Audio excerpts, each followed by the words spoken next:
Now in this video, we're going to be discussing briefly market research and conversation research. Now this is not going to be an extensive tutorial, but it will give you the opportunity to look at some websites that you can go to determine what you should be talking about. You do need to have bait to attract people back to your website. Whether or not you're going to be writing blog posts or whether or not you're going to be doing videos, not only do you need to be talking about the right things on your website to keep people there, you need to be writing those things and putting those things across the internet to draw people back to you. Some of these things are going to be products you're going to be creating, going to be courses you're going to be creating. All these things will lend themselves to people wanting to come back to your website. But you need to find out what people want to know. You need to find out what they're thinking about, what they're talking about, and what they're concerned about. One of the ways in which you do that is you are going to want to use Google Suggest. We're going to be talking about this later in the course, but when you go to Google and you start by typing in the first few words of your search, if I was to put low carb diet in there, you're going to see some other suggestions that Google would be giving the searcher. Now, this is an indication that these are things that people are searching for. Therefore, they're relevant topics. These are in real time. You are going to look at keyword tools. You're going to look at some other things that will tell you basically what the keyword research has been over time. But these are real-time results you're looking at, and that's why you want to make sure that you look at them, even if for no other reason to make a comparison with what you find here with some of the other sources that you're going to be looking at in this video. You can do the same thing in youtube.com. And youtube.com, we're going to do the very same thing. We're just going to type in the first few words of our search.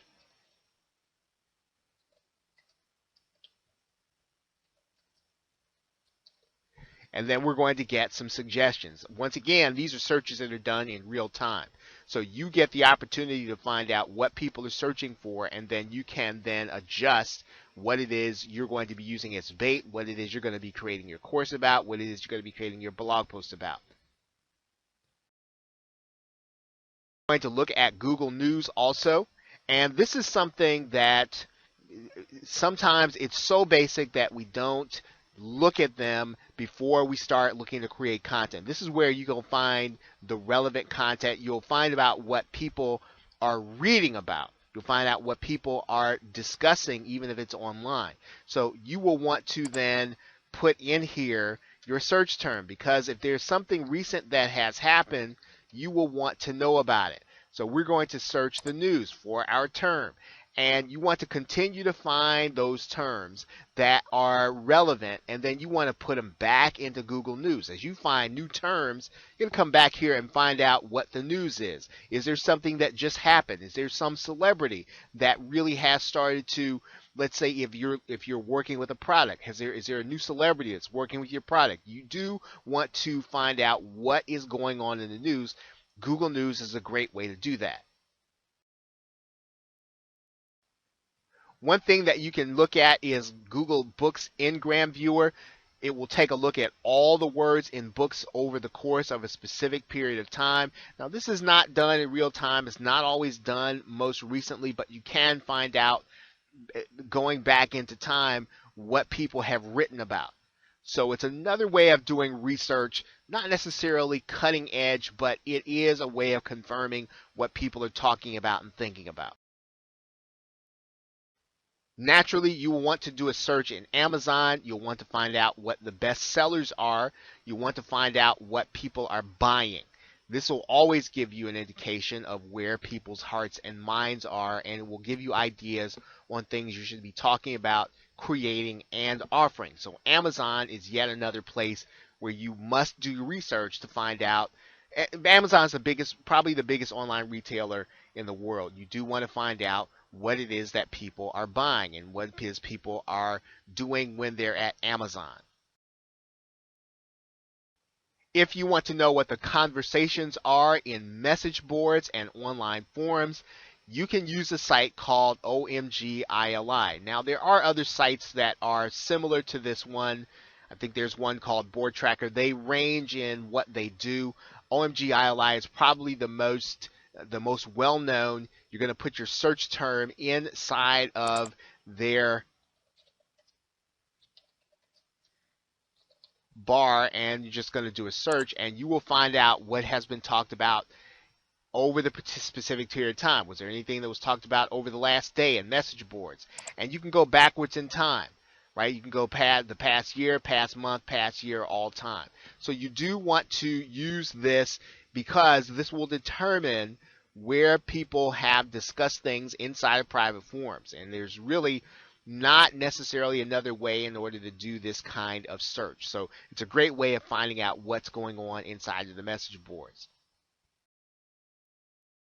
Yahoo Answers is a great way to find out what people have questions about and were willing to type in online. And when you go to Yahoo Answers, you are going to find the questions that people are asking and that they are trying to get answers for from other internet users. Now, it's not an exact way to do research, but you will find out what people genuinely have questions are and what their what the answers and discussion are. So you'll see, and the subjects range. So we're not just talking about internet marketing. We're talking about probably subjects other than internet marketing, because these are people that are coming to the internet for specific answers, and they found that people will come to Yahoo Answers because they want to give answers to position themselves as experts. Now, so you'll want to do your research. Now, in addition to that, if you want to answer some of the questions that Yahoo answers, that's a great way to get traffic back to your website. But if you want to find out what people are discussing and have questions about, use Yahoo Answers.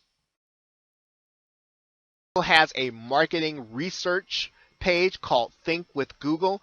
If you want to find out where marketing research is, this is a little different. You're going to find topics that are written about by professionals, but every so often you will find your subject matter in here, and you will figure out, or you will find out, what is being done in the way of marketing products and services like those that you may be thinking about. So using Think with Google is another way of getting more intelligence on what people are, or how people are marketing, how people are selling a particular line of products or services. Last but not least, you will be determining what keywords people are using when they type into Google when they do a search. And this is the AdWords keyword tool. You're probably very familiar with it if you've been doing marketing any length of time.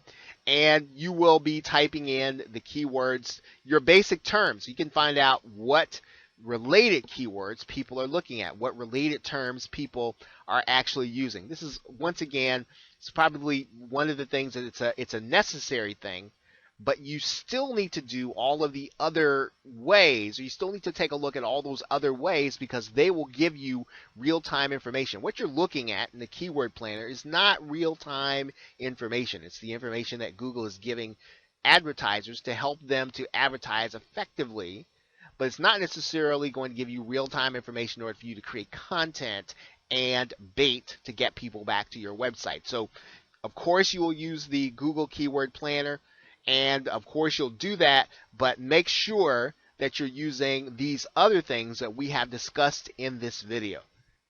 So that's it for your market research, keyword research. You can actually use this in order to narrow down your niche. You can narrow down your topic area, and you can create bait to get people back to your site. With that, thanks. I will see you in the next video.